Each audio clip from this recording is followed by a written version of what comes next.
Hello friends, आप सभी का टीचिंग एग्जाम रिजल्ट वीडियो पे स्वागत है। आज हम बात करने वाले हैं टीजीटी स्पेशल एजुकेशन सिलेबस पे। जी, जैसा कि आप सभी जानते हैं DSSP ने पहली बार अपना सिलेबस जारी किया है। आज हम उस पर विस्तार से चर्चा करेंगे।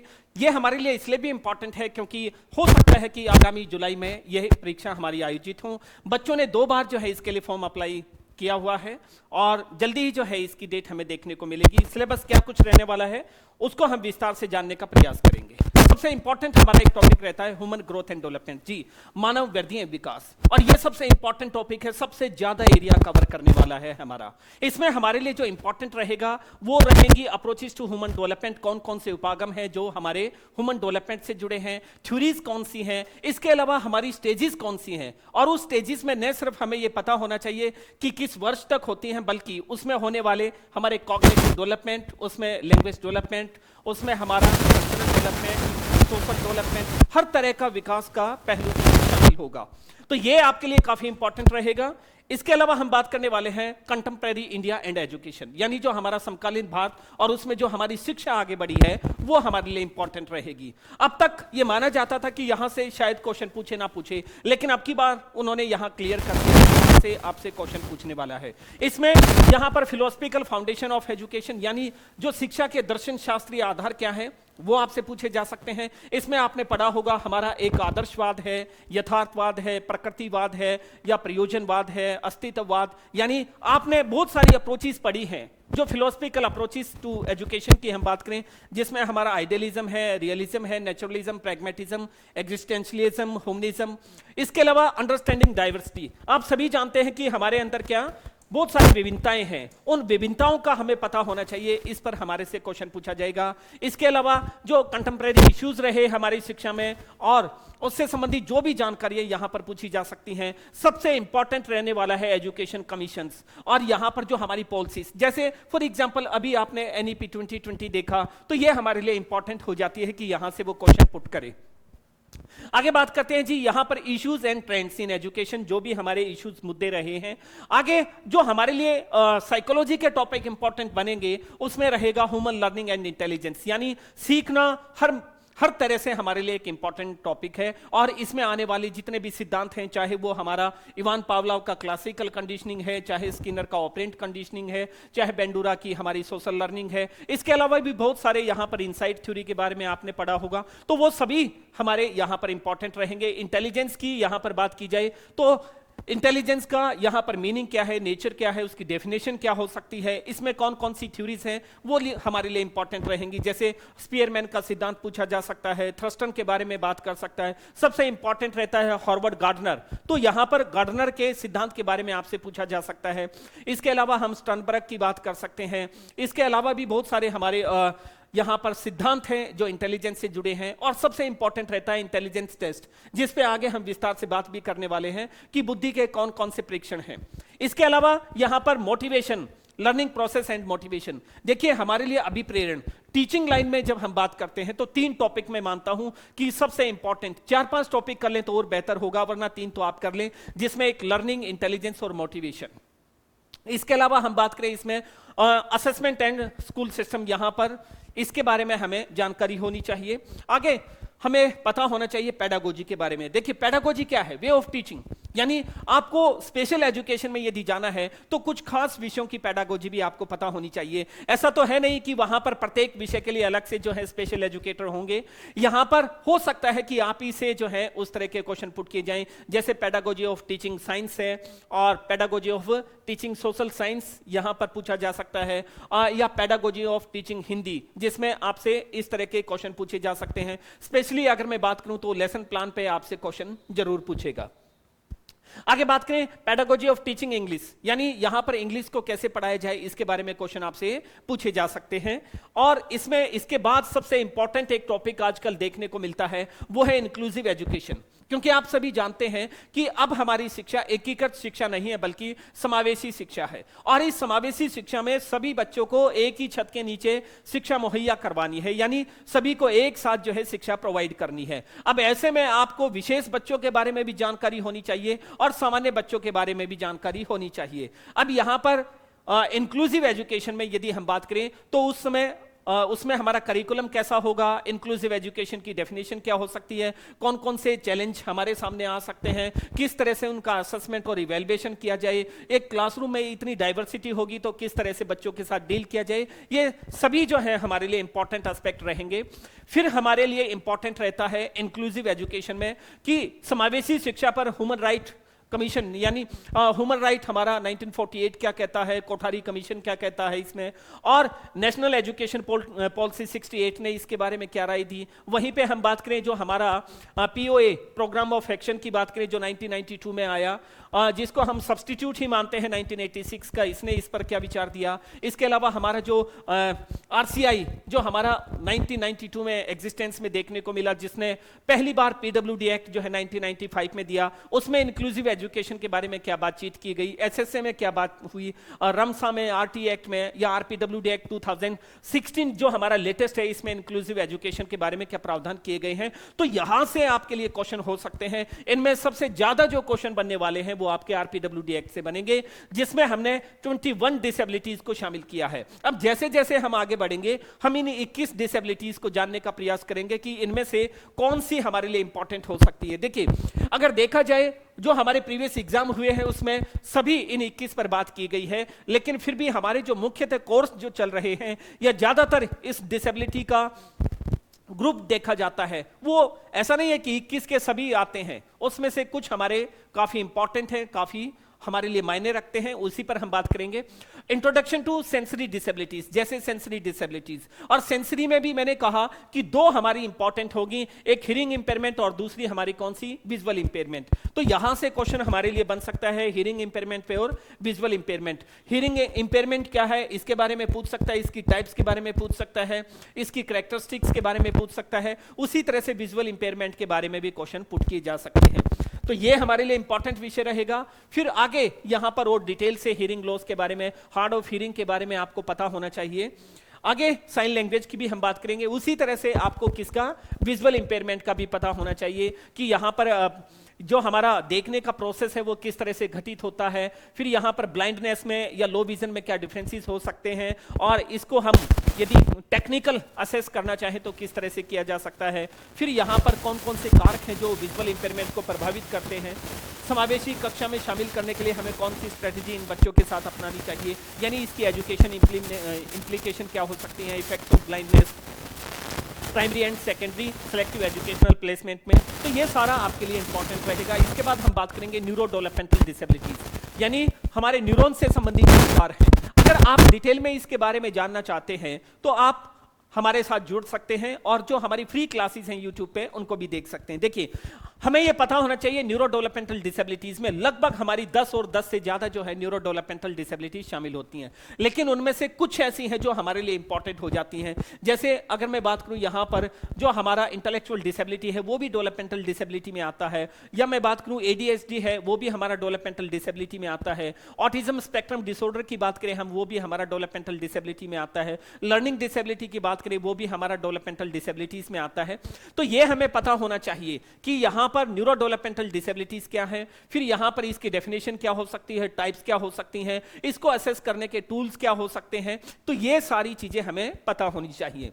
आगे बात करते हैं इंटेलेक्चुअल डिसेबिलिटी। जी, पहले इसी को हम मेंटल रिटार्डेशन के नाम से जानते थे, एमआर के नाम से जानते थे, लेकिन अभी वर्तमान में हमने इसमें संशोधन किया है, और जो हमारा अगर डीएसए में आप देखेंगे डायग्नोस्टिक एंड स्टैटिकल मैनुअल, उसमें भी यहां पर 2013 में इसको इंटेलेक्चुअल डिसेबिलिटी के नाम से संबोधित किया। आरपीडब्ल्यूडी एक्ट 2016 की हम बात करते हैं, उसमें भी इसको हमने इंटेलेक्चुअल डिसेबिलिटी के नाम से या इंटेलेक्चुअल डेवलपमेंटल डिसऑर्डर के नाम से, आईडीडी के नाम से इसको संबोधित किया है। तो ये आपको पता होना चाहिए। अब इसका नेचर क्या है, इसमें कैसे हम इंटरवेंशन कर सकते हैं, इसकी कैरेक्टरिस्टिक्स क्या हो सकती है, इसको असेस करने के टूल्स कौन से हो सकते हैं, ये सारी चीजें हमें पता होनी चाहिए। इन बच्चों का एजुकेशनल प्लान कैसे किया जा सकता है। फिर इंपॉर्टेंट है हमारा एएसडी, यानी ऑटिज्म स्पेक्ट्रम डिसऑर्डर। अब पहले क्या था, परवेजिव जो हमारा पीडीडी होता था उसके अंतर्गत ही इसको शामिल करते थे, लेकिन अब हमने क्या किया, ऑटिज्म स्पेक्ट्रम डिसऑर्डर, इसको अलग से हमें अध्ययन करना है और इसमें इसका कैरेक्टरिस्टिक्स क्या हो सकती है, नेचर क्या है, डेफिनेशन क्या है, टाइप्स क्या है, ये सभी हमें पता होना चाहिए। इसके अलावा ऑटिज्म को मेजर करने के लिए हमारे पास कौन से टूल्स होने चाहिए, जैसे कार्ड्स के बारे में आपको पता होना चाहिए, एमचेट और इस तरह के बहुत सारे टूल्स हैं जो ऑटिज्म में हमारे काम आते हैं, जिसके बारे में आगे हम बात करने वाले हैं। आगे हमारे लिए इंपॉर्टेंट रहेगा लोकोमोटर डिसेबिलिटी। देखिए, अगर मैं आरपीडब्ल्यूडी एक्ट की बात करता हूं, उसमें हमारी 21 डिसेबिलिटीज हैं और इन 21 डिसेबिलिटीज को हमने 8 सब कैटेगरीज में बांटा हुआ है। इन 8 सब कैटेगरीज में सबसे बड़ा जो हमारा ग्रुप बनता है वो लोकोमोटर डिसेबिलिटी का है, जिसमें लगभग 6 डिसेबिलिटीज को हमने शामिल किया है। यानी जो हमारे चलने घूमने फिरने या हमारी मूवमेंट से, मोबिलिटी से संबंधित जितने भी यहां पर डिसऑर्डर या डिसेबिलिटी है, वो सब किस में रखे गए हैं, लोकोमोटर में।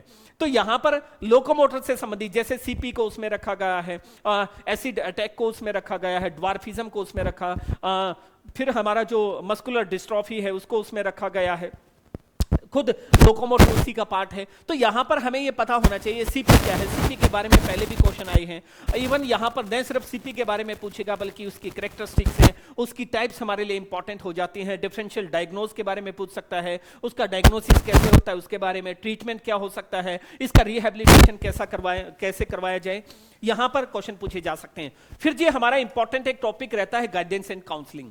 यहां पर आपको पता होना चाहिए कि एक शिक्षक को, एक अच्छे अध्यापक को जो है एक अच्छा गाइडेंस एंड काउंसलर भी होना चाहिए। अब यहां पर गाइडेंस एंड काउंसलिंग है क्या, इसकी परिभाषा क्या है, इसके एरियाज कौन कौन से हो सकते हैं, इसके अलावा यहां पर हम ये देख सकते हैं कि कौन सी स्किल्स जो है इंपॉर्टेंट होती हैं गाइडेंस एंड काउंसलिंग के लिए, या एक अच्छा काउंसलर होने के लिए कौन कौन से कैरेक्टरिस्टिक्स या ट्रेट उसमें होने चाहिए। फिर उसका रोल क्या बनता है स्कूल में, या स्पेशल नीड्स वाले बच्चों के साथ क्या रोल है, उसके बारे में यहां से क्वेश्चन पूछे जा सकते हैं।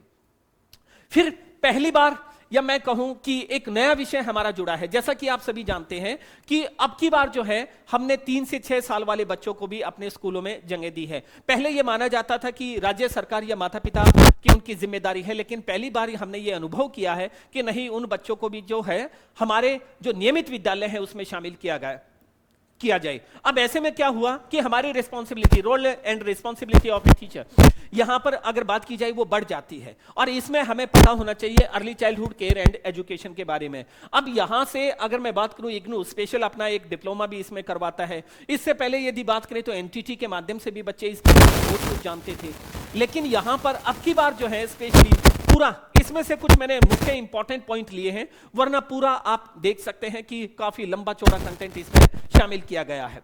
इसमें आपसे पूछने वाला है कि ये जो हमारे 3 से 6 साल वाले बच्चे हैं, इन बच्चों का डेवलपमेंट कैसे होता है, इनका कॉग्निटिव डेवलपमेंट कैसे होगा, मोटर डेवलपमेंट कैसे होगा, इन बच्चों का लैंग्वेज डेवलपमेंट कैसे चल रहा है, मोरल डेवलपमेंट, सोशल डेवलपमेंट, ये हर क्षेत्र में किस तरह से डेवलप होते हैं उसके बारे में बात की जाएगी। इनके जो सेंसरी डेवलपमेंट की बात की जाए उस पर भी क्वेश्चन आपसे पूछा जा सकता है। आगे हमारा एबीए, अप्लाइड बिहेवियर एनालिसिस। जैसा कि आपने एक महान मनोवैज्ञानिक का नाम सुना होगा जिसका नाम है BF Skinner, Bruce Frederick Skinner. अच्छा, इन्होंने अपना सिद्धांत दिया जिसको हम किस नाम से, ऑपरेंट कंडीशनिंग के नाम से जानते हैं, और इसी को आधार मानकर लोवास ने सबसे पहले ऑटिज्म वाले बच्चों पर कार्य किया था। तो अप्लाइड बिहेवियर एनालिसिस से काफी क्वेश्चन पूछे जा सकते हैं। तो हमारा एबीए जो अप्लाइड बिहेवियर एनालिसिस है, यहां से काफी क्वेश्चन आने वाले हैं। इसमें हमें पता होना चाहिए कि ये अप्लाइड बिहेवियर एनालिसिस है क्या, किस अप्रोच पर यह आधारित है, इसके अलावा हमारे लिए क्लासिकल या ऑपरेंट कंडीशनिंग से क्या इसमें इंपॉर्टेंट बनता है, वो सभी इसके बारे में बात कर सकते हैं।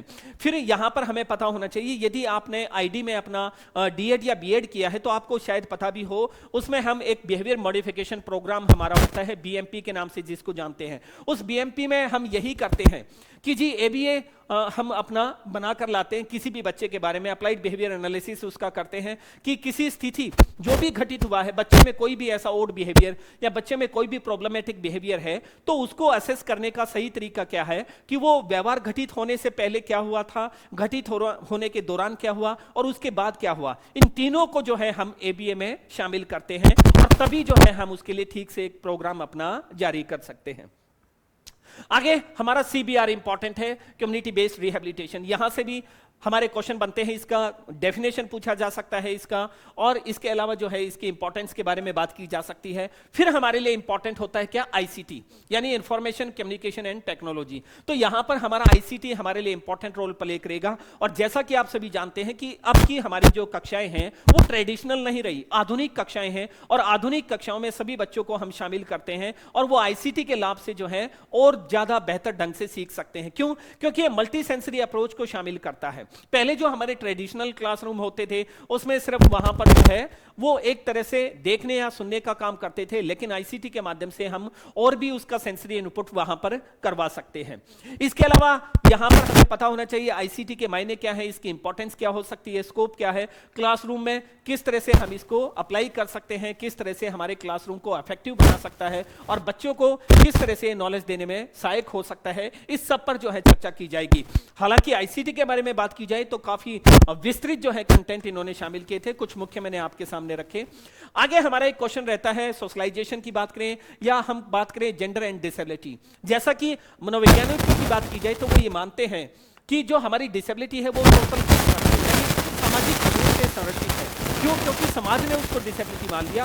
अगर व्यक्ति को देखा जाए तो वो डिफरेंशियली एबल है, यानी विशेष रूप से सक्षम है, वो डिसेबल नहीं है, लेकिन समाज ने जो है उस पे बैरिकेड्स लगाए हैं। तो इसलिए यहां पर हमारे लिए इंपॉर्टेंट रहेगा जेंडर एंड डिसेबिलिटी। और ये भी हमें ध्यान में रखना है कि डिसेबिलिटी आने के बाद भी जो है हम यहां पर ये देखते हैं कि भेद किया जाता है, वो भी नहीं होना चाहिए। तो इसमें हम जानेंगे कि ह्यूमन राइट जो है बेस अप्रोच क्या है, इसमें इसका जेंडर एंड डिसेबिलिटी का कंसेप्ट क्या है, हिस्ट्री क्या रही है, प्रिंसिपल्स इसके क्या होंगे, वो सभी यहां पर क्वेश्चन पूछे जा सकते हैं। इक्वलिटी इक्विटी के बारे में पूछा जा सकता है, नॉन डिस्क्रिमिनेशन के बारे में पूछा जा सकता है। आगे यहां पर इंपॉर्टेंट है ब्रेल के बारे में। देखिए जैसा कि मैं पहले बात कर चुका हूं कि दो हमारे सेंसरी इनपुट के बारे में ज्यादा क्वेश्चन पूछने वाला है, हियरिंग के बारे में और विजन के बारे में। तो यहां पर ब्रेल के बारे में, हालांकि यहां पर जो आपका टीजीटी एग्जाम होने वाला है उस एग्जाम में यहां पर हो सकता है कि आपने एचआई से अपना डिप्लोमा किया हो या डिग्री की हो, और हो सकता है आपने वीआई से किया हो, आपने एमआर से किया या आईटी से किया हो, एएसडी से किया हो, आपने एलडी में किया हो, लेकिन सभी के लिए जो पेपर बनेगा कॉमन बनेगा। ऐसे में मैं ये मान सकता हूं कि उन बच्चों को एडवांटेज मिल जाएगी जिन्होंने एचआई लिया था। लेकिन यहां पर 21 डिसेबिलिटी शामिल होने के बाद आप इस चीज को भूल जाइए कि ये हमारे लिए डिसएडवांटेज है, क्योंकि प्रत्येक यहां डिसेबिलिटी को शामिल किया है और किसी ना किसी डिसेबिलिटी की एडवांटेज आपको मिलने वाली है। जैसे जो ऑटिज्म वाले बच्चे हैं उनको ऑटिज्म के बारे में डिटेल से पढ़ने का मौका मिल जाएगा, और वो जब कंटेंट उसको मिलेगा इजीली उसको सोल्व कर लेगा। आईडी वाले बच्चों को वहां लाभ मिलने वाला है, क्योंकि आपने जब अपना डिप्लोमा डिग्री किया तो उस समय आपने एक एग्जाम अपना दिया होगा जिसको हम मल्टीपल डिसेबिलिटी के नाम से जानते हैं, यानी आपको सभी के बारे में थोड़ा बहुत जो है ओवरव्यू लेना चाहिए। तो ब्रेल के और उसके असिस्टिव डिवाइस के बारे में क्वेश्चन आ सकता है। कम्युनिकेशन ऑप्शन में यहां पर हम बात करें इंडियन साइन लैंग्वेज आईएसएल के बारे में क्वेश्चन पूछा जा सकता है। इवन जो इंडियन स्टैंडर्ड हमारी साइन लैंग्वेज है उसके बारे में भी क्वेश्चन बात पुट कर सकते हैं। फिर यहां पर हमारे लिए इंपॉर्टेंट रहेगा ऑटिज्म स्पेक्ट्रम डिसऑर्डर, और यहां पर ऑटिज्म स्पेक्ट्रम डिसऑर्डर में हम यहां पर बात करने वाले हैं उसके कंसेप्ट की, डेफिनेशन की या उसके टाइप्स की बात की जा सकती है। इसके अलावा यहां पर कुछ टूल्स मैंने दिए हैं, जैसे यहां पर टूल्स की बात की जा सकती है, चेकलिस्ट यहां पर इंपॉर्टेंट है, स्टैंडर्डाइज टेस्ट यहां पर है, ऑब्जर्वेशन है, स्क्रीनिंग टूल में बात करें चैट है, एम चैट है, या हम बात करें चेकलिस्ट में क्यू चैट इंपॉर्टेंट है। इसके अलावा DSM-5 में कुछ टूल्स वहां पर शामिल किए गए हैं। ICD-10 की बात करें, अडोस की बात करते हैं, ADIR की बात करते हैं, कार्स की, गार्स की, ISSA। तो यहां पर यह हमें पता होना चाहिए कि ये सभी टेस्ट हमारे लिए इंपॉर्टेंट है और यहां से इस बार हो सकता है कि हमारे लिए क्वेश्चन पुट करे। इसी के साथ साथ हम ये भी कह सकते हैं लर्निंग डिसेबिलिटी यहां पर आ सकते हैं, पार्टर बिल सिंड्रोम आ सकता है, फ्रेजाइल एक्स सिंड्रोम है। तो ये सारी चीज भी हमारे लिए इंपॉर्टेंट रहने वाली है। फिर जैसे हमने बात की थी कि जी हमारे कुछ टेस्ट इंपॉर्टेंट रहेंगे, इसमें से बीने कामत टेस्ट यानी हमारा BKT इंपॉर्टेंट रहेगा। इसके अलावा हमारे इन्फेंट टॉडलर चेकलिस्ट हो सकती है, चाइल्ड डेवलपमेंटल स्क्रीनिंग टेस्ट, या हम कहें DST डेवलपमेंटल स्क्रीनिंग टेस्ट हमारे लिए इंपॉर्टेंट रहेगा। आगे हम बात करें FACP हमारे लिए इंपॉर्टेंट है, या इसके अलावा वायलेंस VSMS के बारे में सुना होगा, violence social maturity scale, basic MR के बारे में आपने पढ़ा होगा। यहां पर बेसिक MR हमारे लिए इंपॉर्टेंट हो जाता है। तो ये सारे ऐसे टेस्ट हैं जिसके बारे में अब की बार जो है आपको क्वेश्चन देखने को मिल सकते हैं। आगे हम बात करते हैं करिकुलम। जी, आप सभी जानते हैं कि जो हमारा करिकुलम है फ्लेक्सिबल होना चाहिए और उसमें सभी बच्चों के लिए स्थान होना चाहिए। तो यहां पर करिकुलम कैसे डेवलप किया जाता है, फिर आगे हम बात करें उसका क्या हमारे मायने होते हैं, उसमें किन अप्रोचेस को शामिल किया जाता है, जैसे teaching approaches and strategies, developmental approach क्या है, बिहेवियर अप्रोच क्या है, कॉग्निटिव या सोशल अप्रोच क्या है, टीचिंग मेथड्स एंड स्ट्रेटजीज उसमें क्या रहेंगी। तो ये सारा हमारे लिए इंपॉर्टेंट रहेगा। तो ये था हमारा टीजीटी के लिए सिलेबस और इसमें से काफी इंपॉर्टेंट बातों को आपने जाना। इसके अलावा भी बहुत सारी ऐसी बातें हैं जो हमारे सिलेबस में शामिल थी, लेकिन यहां पर एक ओवरव्यू मैं आपको देना चाहता था। यदि आपको कंप्लीट सिलेबस चाहिए तो आप मेरे साथ जुड़ सकते हैं और टीचिंग एग्जाम रिजल्ट गुरु के साथ आप आ सकते हैं, वरना जो आपने बुक्स अपने डीएड एमएड के दौरान पढ़ी हैं, बीएड के दौरान पढ़ी हैं, उन बुक से आप लाभ ले सकते हैं। या अनेक ऐसे रिसोर्सेज हैं आज के टेक्नोलॉजी के जमाने में, कोई ऐसी बात नहीं है कि आप जो हैं उन तक नहीं पहुंच सकते। यदि आप तैयारी करना चाहते हैं तो आपको रिसोर्सेज जरूर मिल जाएंगे। आपने इनको इतने ध्यान से सुना उसके लिए धन्यवाद।